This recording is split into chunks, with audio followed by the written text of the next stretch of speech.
নিজ হাতে উপার্জিত কামাই এটা পৃথিবীর শ্রেষ্ঠ কামাই, আলহামদুলিল্লাহ।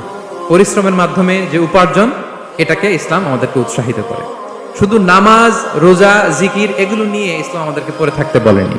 কোরআনিক অর্ডার হচ্ছে আপনার নামাজ শেষ, আপনি বেরিয়ে পড়বেন, কাজে বেরিয়ে যাবেন। ফাইদা কুদিয়াতিস সালাতু ফান্তাশিরু ফিল আরদি ওয়াবতাগু মিন ফাদলিল্লাহ। বিধানটা কার বলুন? আওয়াজ করে বলুন, বিধানটা কার? এটা কোরআনিক ভার্ডিক্ট, কোরআনের বিধান। নামাজ শেষ, গোল হয়ে বসে জিকির করতে বলা নাই আল্লাহ।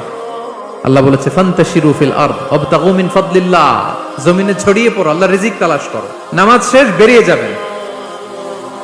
কৃষক চলে যাবে মাঠে, শ্রমজীবী চলে যাবে ফ্যাক্টরিতে, শিক্ষকরা চলে যাবে তাদের শিক্ষা প্রতিষ্ঠানে, কর্পোরেট ওয়ার্ল্ডের লোকেরা চলে যাবে তাদের প্রতিষ্ঠানে।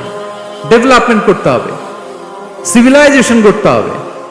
নামাজের পরে গোল হয়ে বসে থাকা চলবে না। কি ব্যালেন্স দেখেছেন ইসলাম? আজান হয়েছে তো মসজিদে আসো, নামাজ শেষ বেরিয়ে পড়ো, আলহামদুলিল্লাহ।